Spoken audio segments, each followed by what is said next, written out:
TRNA.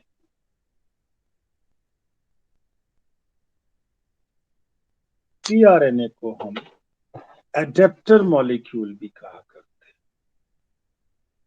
The adapter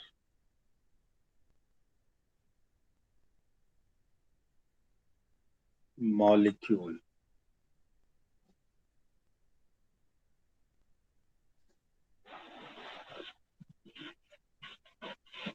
बेटे, ये जो इसकी प्रेजेंस है, the presence of an adapter molecule which could read the code and would bind to a specific amino acid during translation was proposed by Francis Crick. Francis Crick ने एक ऐसे adapter molecule के बारे में बताया जो कि कोड्स को पढ़ना जानता है और उस पर एक खास अमीनो एसिड को बांधना जानता है। 1961 की बात है। टीआरएनए की जानकारी जेनेटिक कोड से पहले थी, तब इसको एसआरएनए, सॉल्यूबल आरएनए कहते थे। लेकिन बाद में पता चला कि ये तो एडेप्टर मॉलिक्यूल भी है, और तब इसका नाम हमने एडेप्टर मॉलिक्यूल रखा। हमने क्यों रखा इस दुनिया वालों? तो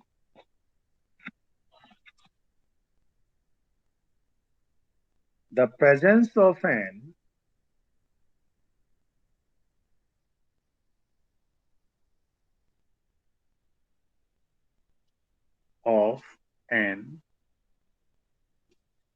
adapter molecule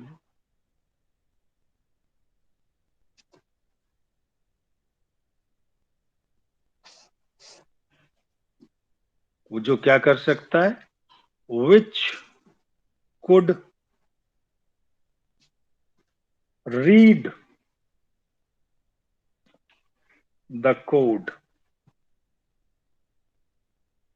and would bind to specific, कोई खास अमीनो एसिड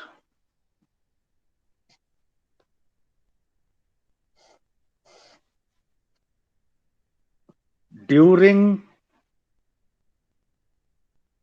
कौन सा प्रोसेस? ट्रांसलेशन। जो कि रीड भी कर सके कोड को और बांध भी सके अमीनो एसिड को ट्रांसलेशन के दौरान। ये बात बताई गई, was proposed by Francis Crick. और ये बात कब की है? 1961।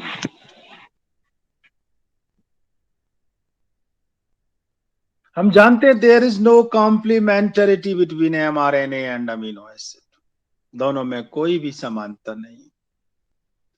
तो there has to be an adapter molecule, हमें चाहिए ऐसा जो कि इन दोनों के बीच में लिंक बना सके। एमआरएनए के पास लेके जा सके, राइबोसोम अपनी मशीन चला सके। इसलिए उन्होंने बताया, he postulated the presence of an adapter molecule that would on one hand read the code and on other hand would bind to a specific amino acid। दो हिस्से बताए उसने। तब टीआरएनए को कौन सा आरएनए कहा जाता था? ये हैश वाली बात है, बताइए जरा। अभी बताया था बिल्कुल।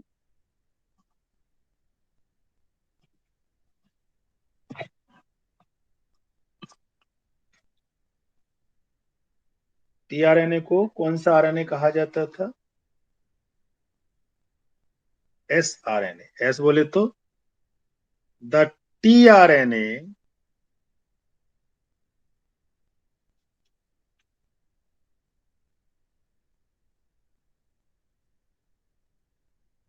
than called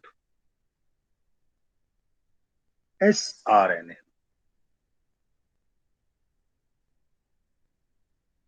मतलब soluble RNA, बस इतना जानते थे।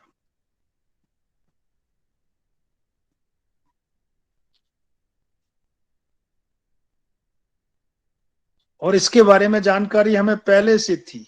was known before the genetic code।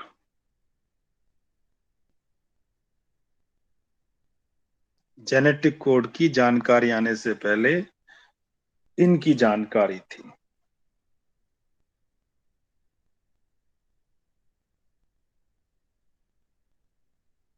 तब ऐसा रहने कहा जाता था। But later its role as an adapter molecule was reported।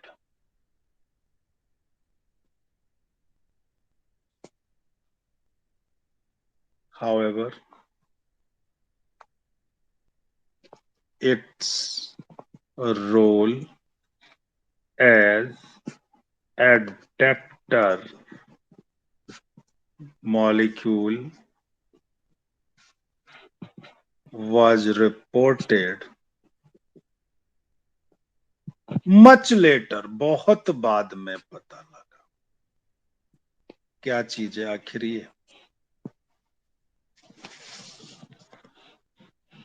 ये जानना है।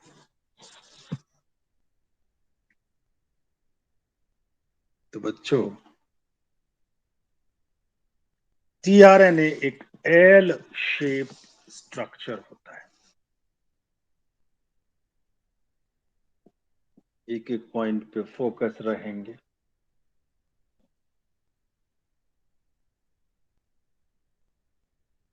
It is an inverted L shaped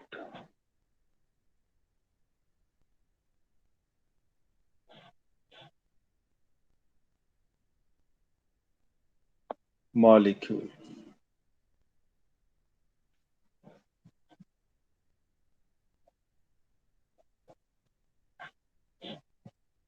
इसका आकार है। बुक में बहुत थोड़ा सा है, मैं थोड़ा सा प्लस करके करूंगा तो समझ में आएगा। ठीक है।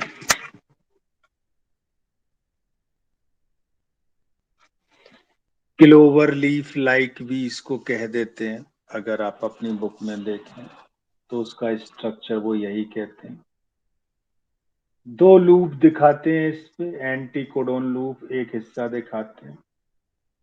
मैं एक इजी डायग्राम से इसको आपको सॉल्व करने की कोशिश करूंगा।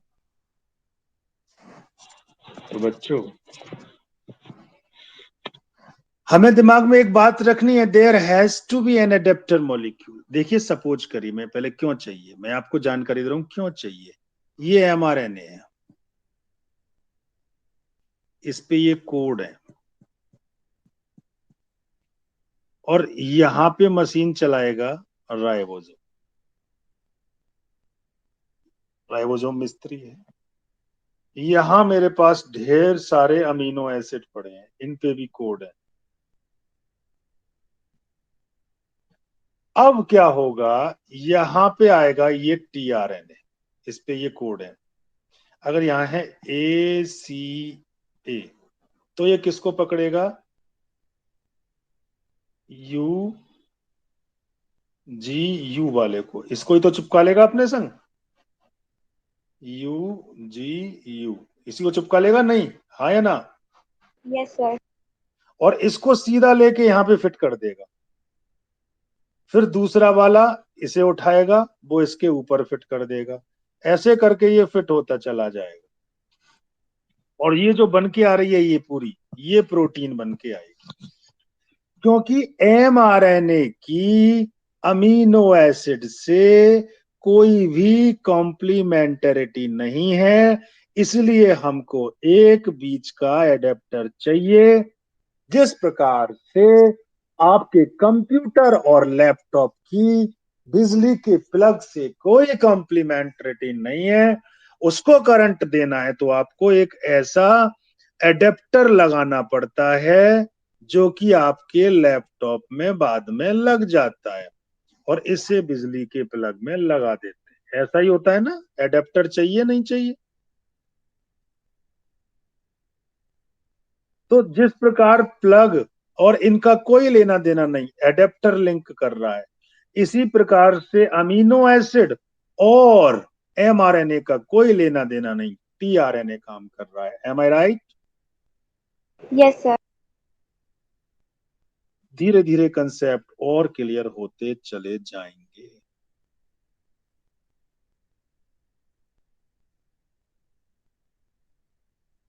तो जिक्र हम ये करेंगे कि इसकी जरूरत क्यों है, अभी बता देते।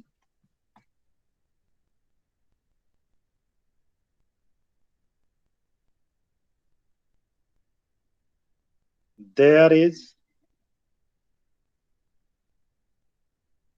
नो कॉम्प्लीमेंटरिटी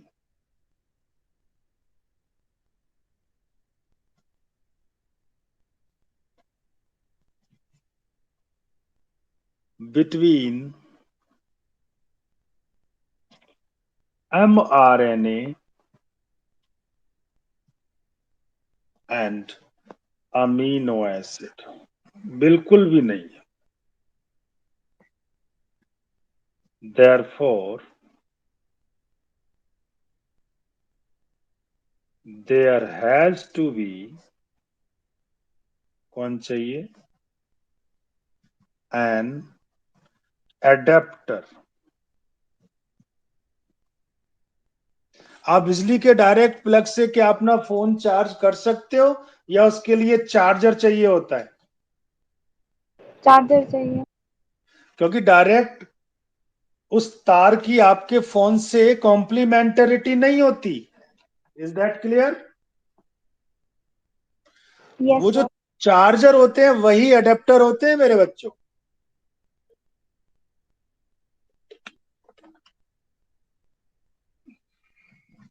जो लिंक करेंगे। तो there has to be an adapter molecule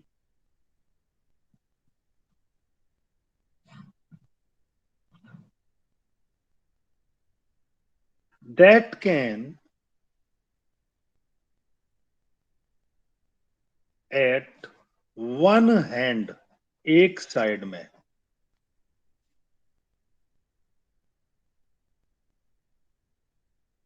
one end कहो, एक साइड में, at one end, recognise the code, recognise the code, एक साइड में पहचान सके कोड कौन सा है ऑन एमआरएनए,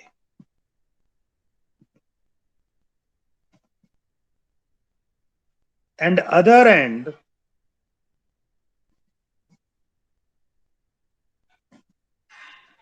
दूसरे एंड पे अमीनो एसिड चिपका सके। यह site can bring amino acid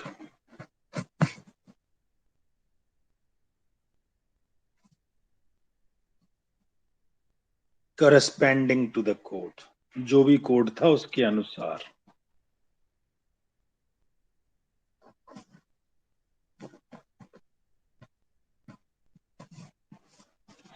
तो कुछ किस तरह का ये डायग्राम रहा होगा, इस तरह का ये डायग्राम रहा होगा। एक दो तीन, एक तरफ से कोड पड़ेगा और दूसरी तरफ से ये अमीनो एसिड लेके आएगा।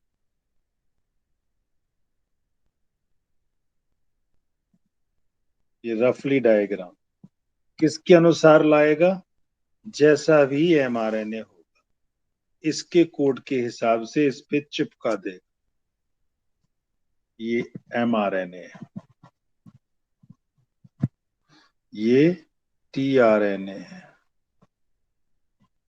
कुछ समझ में आ रहा है लिंक सा जो मैं जोड़ना चाह रहा हूं आपके लिए? लिंक थोड़ा बहुत समझ में आ रहा है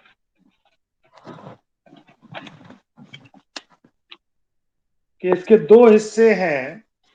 एक हिस्से से ये रीड करता है और दूसरे हिस्से से ये अमीनो एसिड लेके आता है उसी के अनुसार। ये है tRNA का। बात समझ में आई नहीं आई?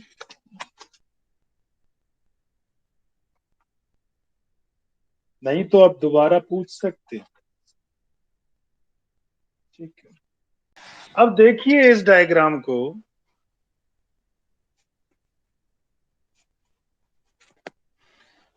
जैसे आरएनए का एक स्ट्रक्चर होता है, सीधी लाइन होती है, एक 5 प्राइम होगा तो एक 3 प्राइम होगा।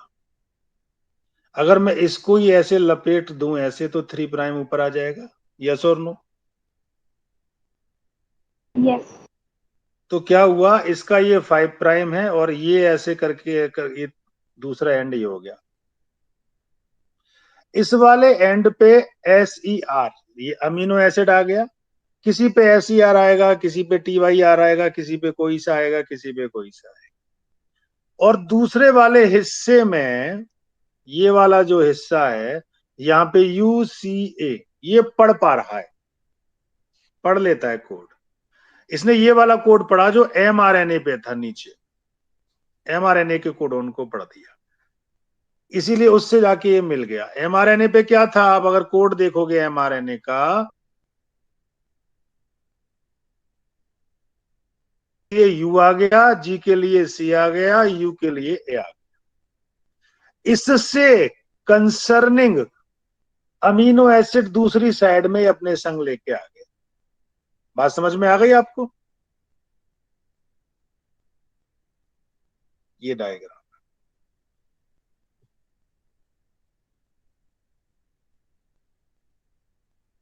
अब इसके हम स्ट्रक्चर को थोड़ा गौर करेंगे, पढ़ेंगे जब। tRNA has an anticodon loop that has bases complementarity to the code.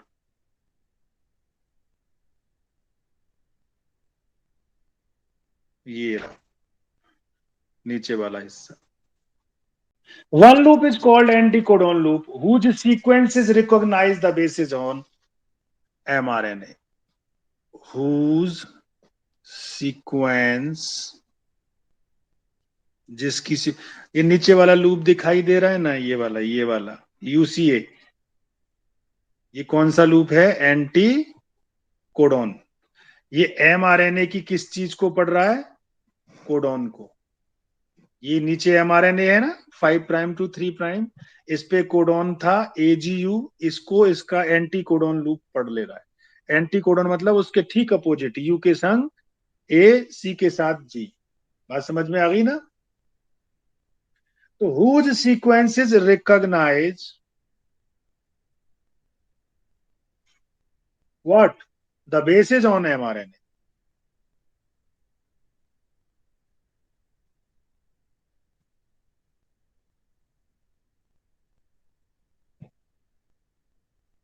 कैसे?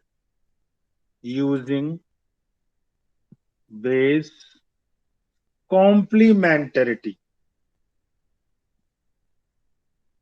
ये क्या होती है? कोई बता सकता है बेस कॉम्प्लीमेंटरिटी क्या होती है? ए के साथ यू, You. सी के साथ जी, जी के साथ सी, यू के साथ। समझ गए ना आप क्या होती है कॉम्प्लीमेंटरिटी? Yes, sir. ठीक है जी।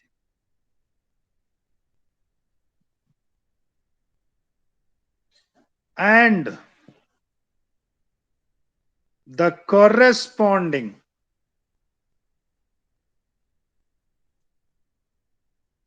अमीनो एसिड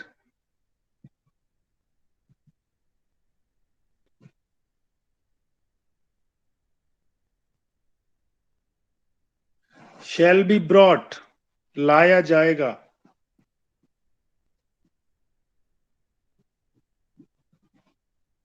with, दूसरे एंड के द्वारा।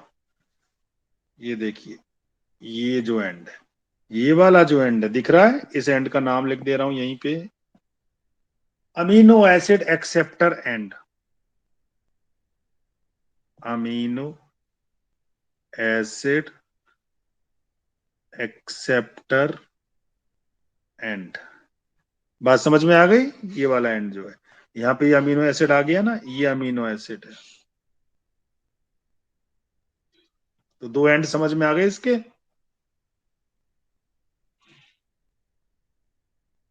Amino acid acceptor and, TOR।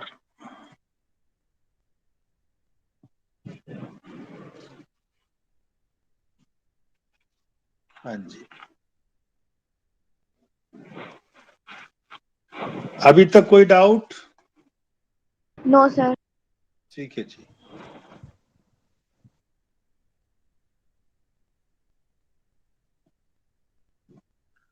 अगर स्टॉप कोडॉन के लिए काम करना है तो there is no TRNA।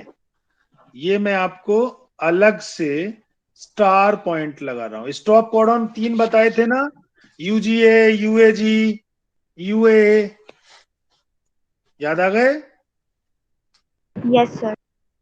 Initiator के लिए तो है, ठीक है, there is another, there is a specific TRNA that is referred to as initiator TRNA, but there are no TRNA for stop codon। ये खास बात, there are no TRNA। उसे पढ़ना नहीं जानते, उसके opposite TRNA for stop codon। ये खास बात है। तो ये थी TRNA की जानकारी।